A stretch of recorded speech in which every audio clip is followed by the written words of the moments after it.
The severance paperwork sat between us, crisp and insulting, while the 29-year-old executive smirked over his cold brew. He thought he was cutting dead weight, but he didn't realize he had just severed the digital artery keeping the company alive. I gave them 15 minutes. This is where the story truly begins. My name is Oliver Martinez, and at 49 years old, I thought I'd seen enough corporate stupidity to last a lifetime.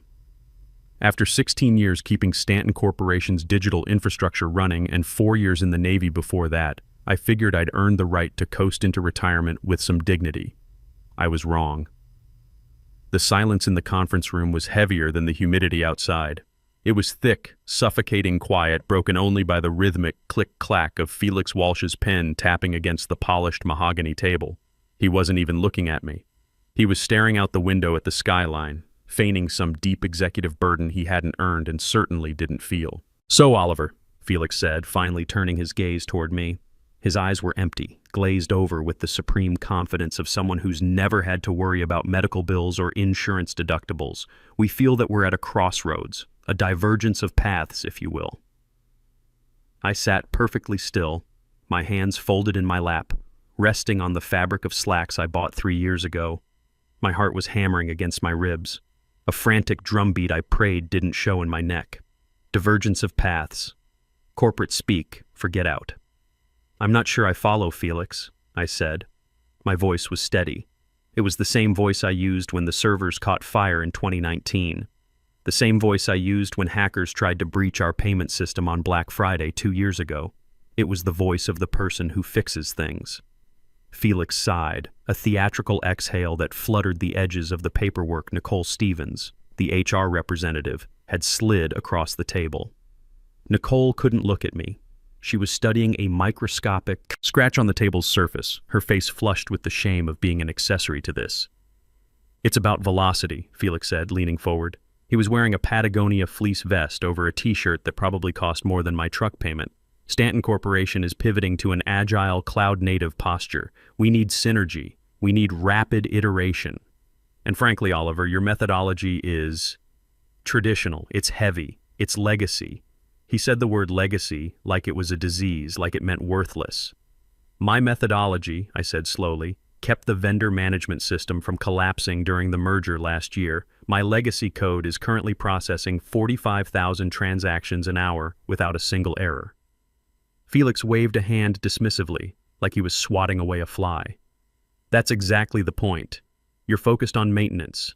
We're focused on disruption. We need fresh eyes. We need people who aren't afraid to break things to make them better." He signaled Nicole. She finally looked up, her eyes apologetic, and pushed the folder the rest of the way toward me. "We've prepared a generous transition package," she said, her voice thin. 3 months of severance, outplacement services, and health coverage, of course. My stomach dropped. The room seemed to tilt on its axis. They had no idea how much Carmen's treatments cost. My mind didn't go to my career. It didn't go to my pride. It went straight to my wife. Carmen was in her 8th month of chemotherapy, fighting breast cancer with a determination that made my 4 years in the Navy look like summer camp. Her treatments, the specialist visits, the experimental drug protocols, it was all tied to the Stanton Group policy. The policy that was currently being revoked by a boy who treated IT infrastructure like a video game. 3 months, I repeated. "I've been here 16 years, Nicole. It's the standard cap for this restructuring tier," Felix cut in, checking his Apple Watch. He was bored. He was actually bored while he destroyed my livelihood. "Look, Oliver, don't make this harder than it needs to be. Sign the papers, hand over your badge, and let's call it a day. We need the office cleared by 5 p.m. for the new junior devs coming in Monday."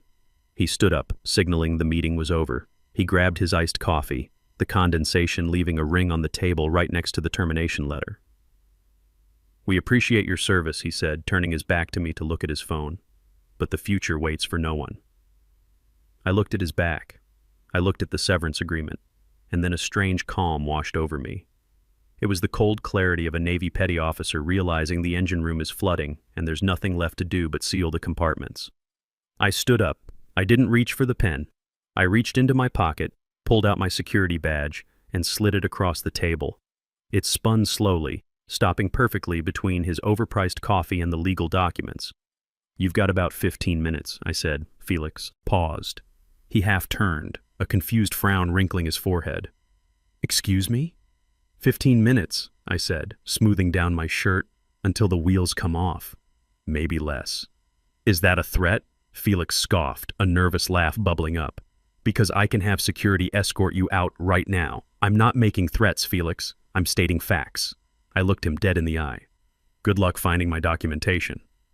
I walked out of that conference room, the heavy oak door clicking shut behind me. The betrayal didn't feel like a stab in the back. It felt like a diagnosis, cold, clinical, and terminal. The walk from the conference room to the elevator felt like walking underwater. The fluorescent lights hummed with a frequency I'd memorized over 16 years. I passed the server room door, my server room. I knew the hum of those racks better than I knew the sound of my own breathing. I knew which cooling unit in rack 3 had a slight vibration.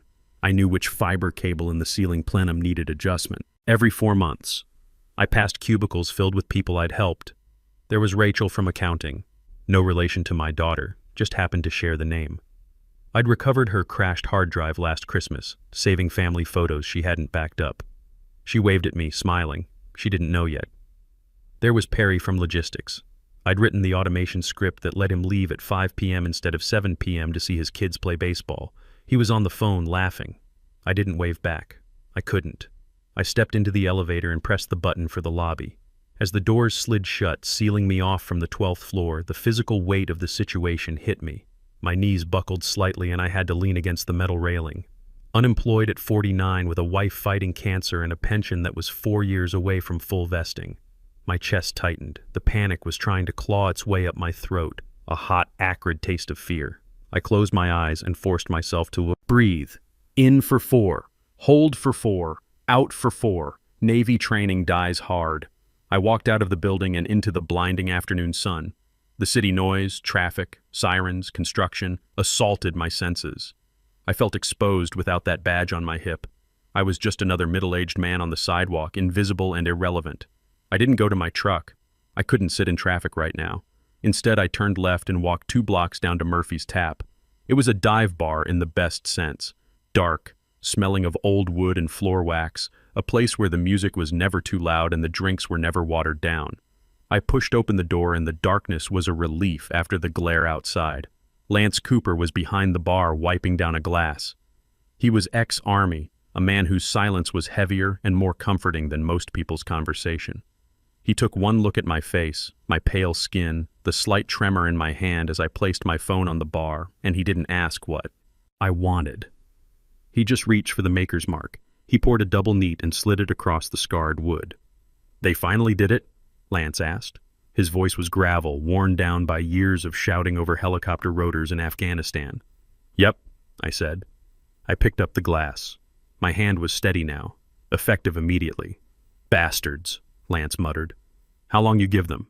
I glanced at my watch. It was 4:43 p.m. 12 minutes, I said. Lance raised an eyebrow, leaning his elbows on the bar. "That precise?" "It's a house of cards, Lance. I was the only one holding the foundation together." I took a sip of the bourbon. The burn was grounding.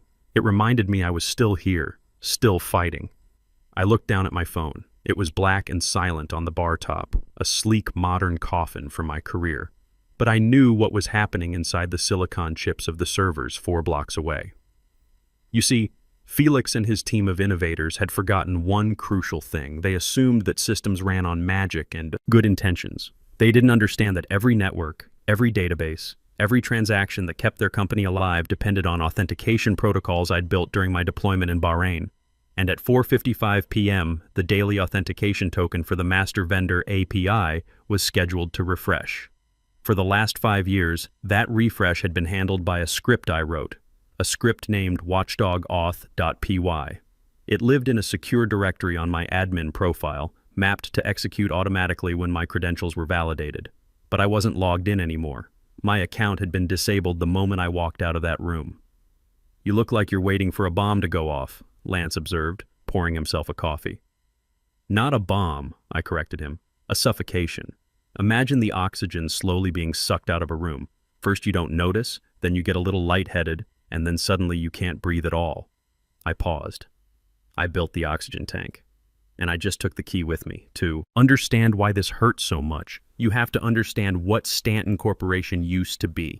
When I started in 2008, it was a logistics firm run by serious people who understood that shipping millions of dollars of freight required precision. I didn't just write code, I built the digital nervous system of the company. I'd spent nights sleeping on a cot in the server room during the Great East Coast blackout. I'd missed my 15th wedding anniversary dinner because a ransomware attack from a Russian IP address tried to encrypt our finance database, and I had to manually patch the firewall, packet by packet, to stop it. I saved the company $6 million that night. My reward was a firm handshake from the old CEO and a generic Employee of the Month plaque. And I was fine with that. I wasn't in it for the glory. I was in it because I took pride in the fact that when a truck driver in Ohio swiped his fuel card, it worked. When a warehouse in Portland needed a manifest, it printed. I was the invisible hand that kept the world moving. Then came Felix. Felix Walsh, 29 years old, MBA, from some prestigious school where the curriculum apparently consisted entirely of buzzwords and confidence training. He arrived 8 months ago, swept in after the board decided they needed digital transformation. His first act as Chief Innovation Officer was to install a standing desk treadmill in his office and declare that chairs were sedentary anchors of the past. His second act was to call a department-wide meeting and tell us that our infrastructure, the infrastructure I'd bled to build, was embarrassingly archaic. He didn't look at the uptime reports. He didn't ask why we had 99.97% reliability. He just saw that the user interface wasn't pretty enough and that we weren't using the latest trendy software stacks he'd read about on TechCrunch. Oliver, he'd said to me in our first one-on-one, 3 weeks before the firing. He was bouncing on his heels, his AirPods gleaming white in his ears. Why are we paying for these custom scripts? There are SaaS platforms that do this. The SaaS platforms don't handle our specific legacy data formats, Felix, I'd explained patiently. I wrote those scripts to bridge the gap between the old mainframe data and the new web portal. If you remove them, the portal can't read the inventory. So we migrate the data, he said, as if it were that simple, as if 16 years of data was just a Spotify playlist you could drag and drop. That's a 3-year project, I told him, and until then, the scripts are the only thing keeping the lights on. He'd rolled his eyes, actually rolled them. You engineers always complicate things to justify your existence. It's called job security engineering. I see right through it. That was the moment I knew.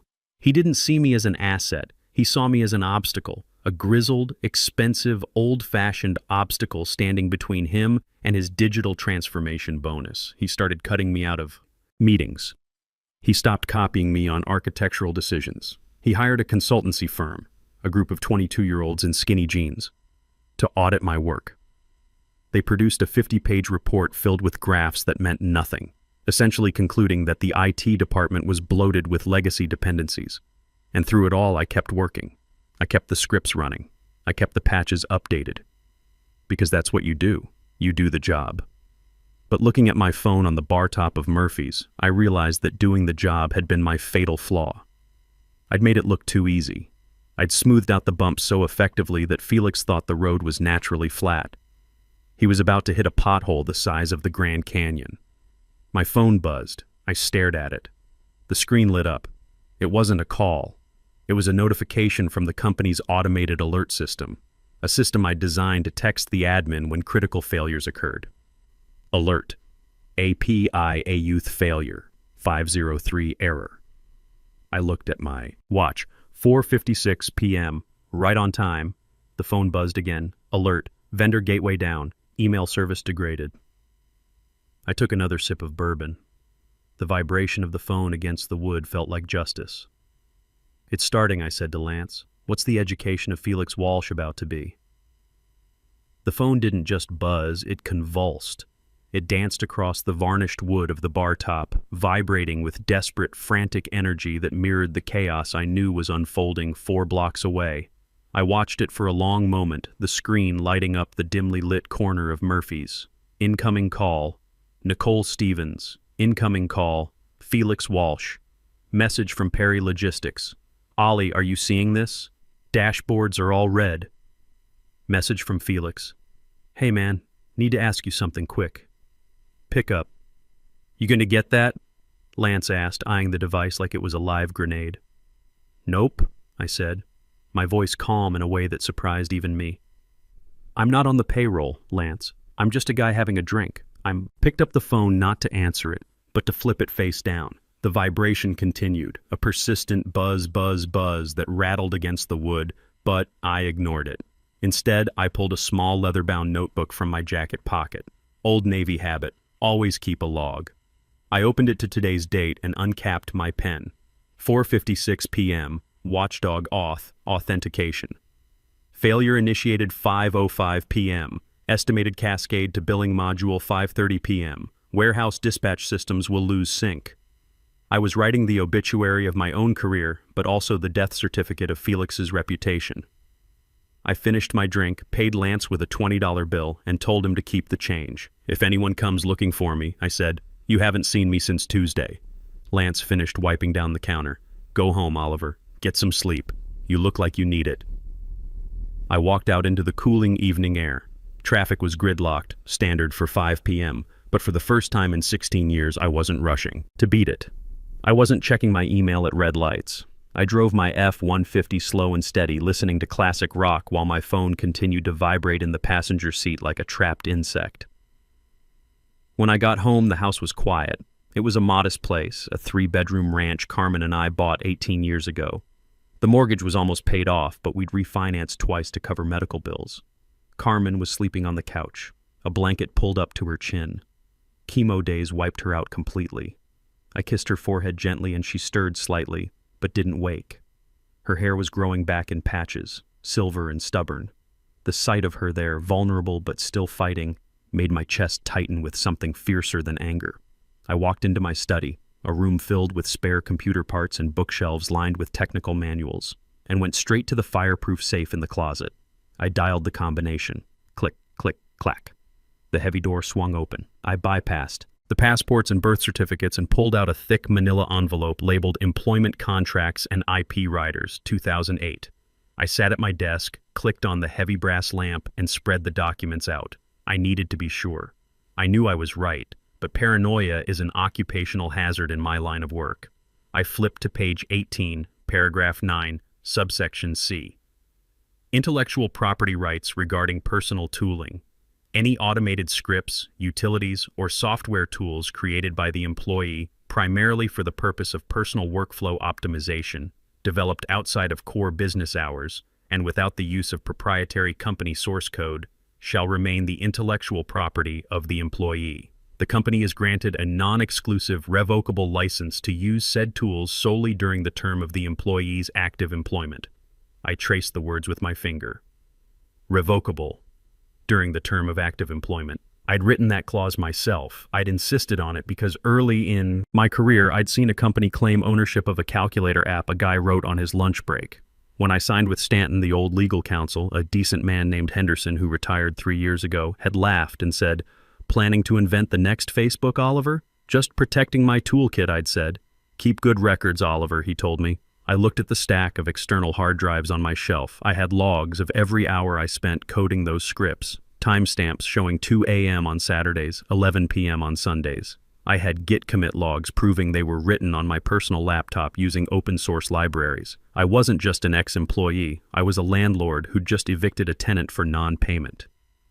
My phone chimed with a different tone, a priority override text. It was from Rachel, my daughter. "Dad, insurance card got declined at pharmacy. Can't get mom's meds. Call me." The calm evaporated. The cold, hard rage returned, sharper this time. They'd cut the benefits already. It hadn't even been 3 hours. And someone in HR, probably on Felix's orders to streamline the offboarding, had terminated the policy immediately instead of waiting until the end of the month. I picked up the phone. I didn't call Felix. I called the pharmacy. "Put it on my personal card, Shell," I told the pharmacist who knew us by name. "I'll sort out the insurance later. Just make sure she gets what she needs." "You got it, Mr. Martinez. Is everything okay?" "Everything's going to be fine," I lied. "Just a glitch in the system." After I hung up, I looked at the text messages piling up from Stanton. There were 47 of them now. The panic was palpable through the screen. Felix. "Oliver, pick up the phone." Felix. "We have a situation." Felix.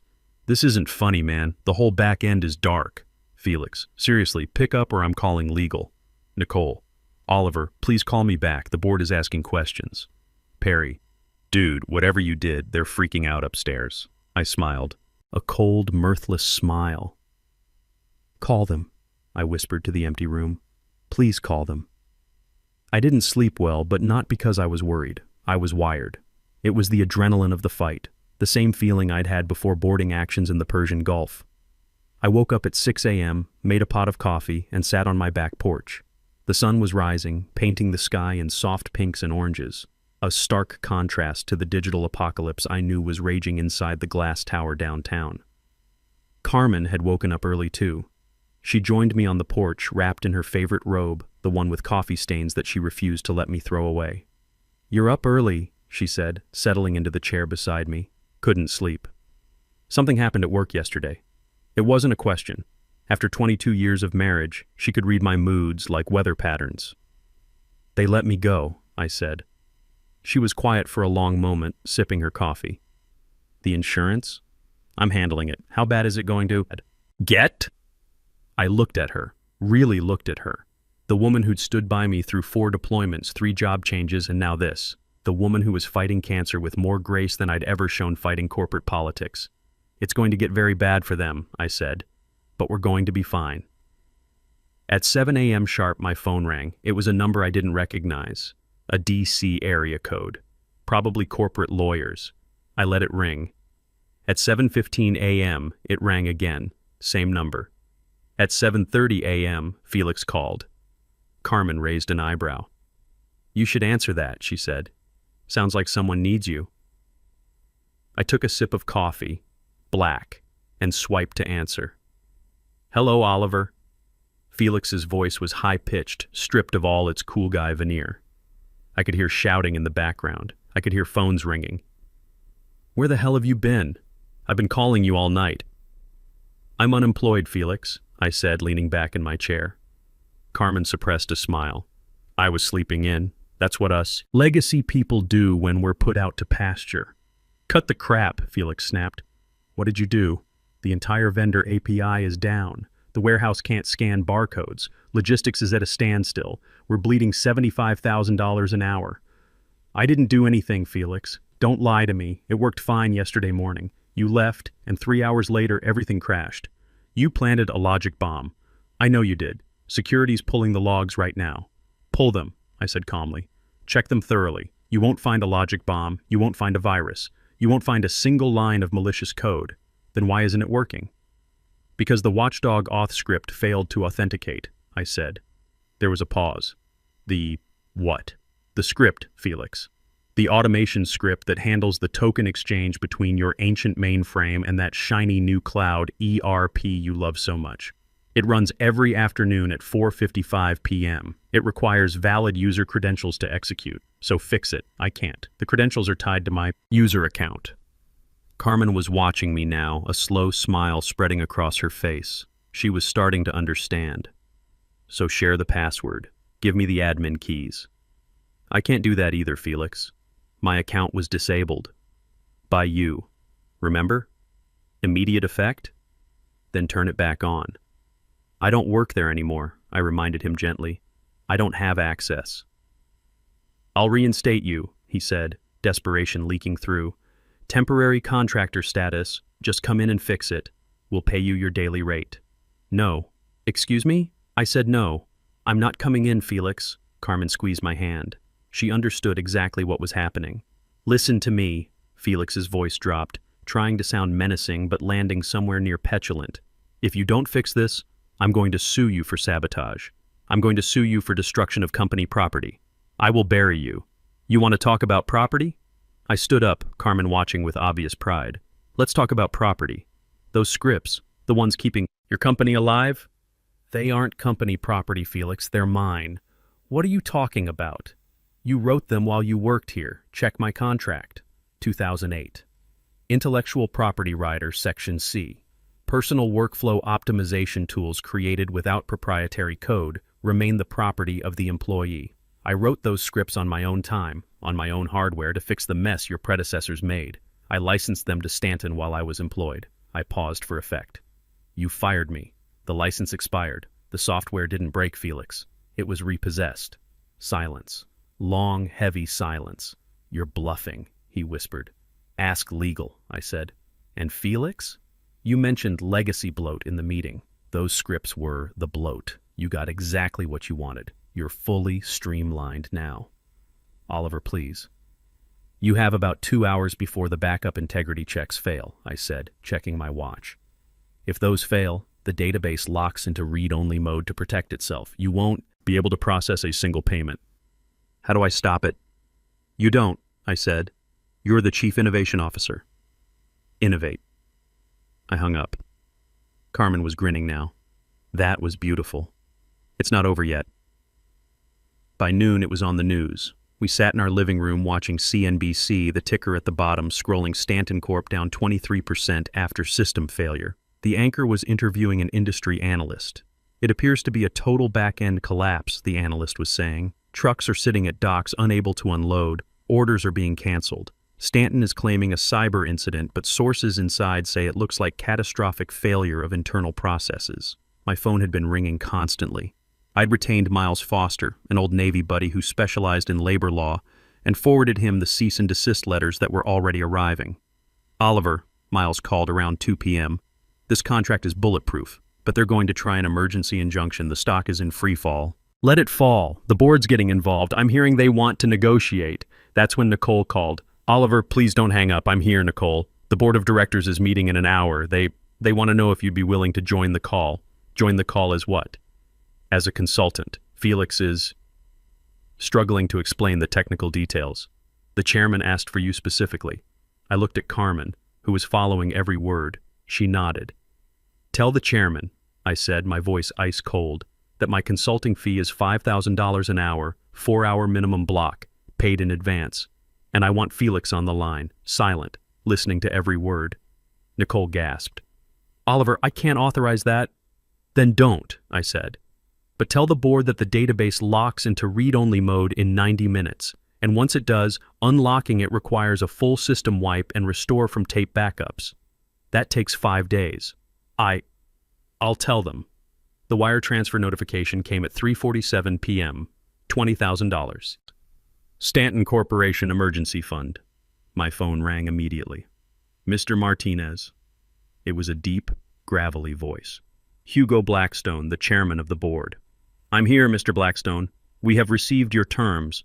The funds have been transferred. We are currently losing approximately $125,000 every 15 minutes. Fix it. One moment, I said calmly. I'm logging into the remote admin portal now, or I would be if my credentials hadn't been revoked. I reactivated them 5 minutes ago, Felix's voice cut in, shrill and defensive. He has access. He's just stalling. Thank you, Felix, I said, typing my credentials. The system accepted them. I'm in. Then fix it, Felix shouted. I'm looking at the system logs, I said. It seems you attempted to force a manual override about 4 hours ago. Is that correct? Silence. Mr. Walsh, Blackstone's voice was dangerous. Did you attempt an override? We were trying to restore service, Felix stammered. Oliver's legacy code was blocking everything. You corrupted the index table, I said, continuing my analysis. If the system had locked down as scheduled, that corruption would have become permanent. You would have lost 16 years of transaction history. That's not a software bug, Mr. Blackstone. That's gross negligence. That's a lie, Felix yelled. Can you restore operations? Blackstone asked. Yes, I said. I'm executing the Watchdog auth script manually. I'm also repairing the index corruption. I hit enter. Authenticating. Success. Token refreshed. Index repair, 10%, 50%, 100%, system green. It's done. We're seeing it, someone said. Orders are processing. Queue is clearing. See, Felix said desperately. Simple fix. He could have done this yesterday. Shut up, Felix, Blackstone said with finality. Mr. Martinez, you mentioned documentation. Mr. Walsh claims none existed. I just emailed you a 250-page operations manual I wrote. Also included Felix's email ordering its deletion because static documentation is a crutch. The silence was deafening. He ordered you to delete it? Yes, sir. When I objected, he threatened me with a performance plan for resisting cultural transformation. Mr. Martinez, thank you. The board will review these materials. One last thing, I said. My consulting contract includes a clause. I retain ownership of my tools. The script I just ran belongs to me. For continued use, we need a licensing agreement. You can't do that, Felix screamed. That's extortion. That's capitalism, Felix. Mr. Blackstone, draft the agreement, Blackstone said instantly. Triple the standard rate. We're done with innovation. Understood. And Felix? Former Chief Innovation Officer sounds about right. I hung up. 6 months later, I was sitting in my new office at Stratum Systems. Senior Vice President of Infrastructure Stability, double the salary equity package, and the respect that came with being the adult in the room. Felix had been escorted out within minutes of that call. The lawsuit. Settlements made headlines. I'd become something of an industry legend, the guy who proved that experience beats buzzwords. But the real victory was smaller, quieter. Carmen's cancer was in remission. Rachel had graduated debt-free. The house was truly paid off now, and the retirement account was more than full. I kept the licensing agreement with Stanton. They pay me $22,000 quarterly now to rent the code they once took for granted. More than my old salary, just for permission to use what I built. That evening, I came home to find Carmen in the kitchen, hair fully grown back, cooking dinner and laughing at something on the radio. No chemo schedule, no insurance anxiety, no midnight worry about medical bills. "How was your day?" she asked. "Good," I said, kissing her cheek. "I redesigned a backup system that could survive a nuclear war." "Of course you did." I looked out the kitchen window at the sunset painting our backyard golden. I thought about Felix, wherever he was now, probably still wondering how his digital transformation had transformed him right out of a job. Then I stopped thinking about him entirely, because that's the thing about building systems that last. You don't just create code that survives, you build a life that endures. You protect what matters, you stand up when it counts, and when the dust settles, you're still standing. That's legacy. Sometimes the most dangerous thing you can do to a company is to make yourself indispensable, because the day they think they don't need you anymore, they'll discover just how wrong they were. In the corporate world, they'll call you legacy right up until the moment their shiny new systems crash. Then suddenly, legacy becomes the only thing standing between them and bankruptcy.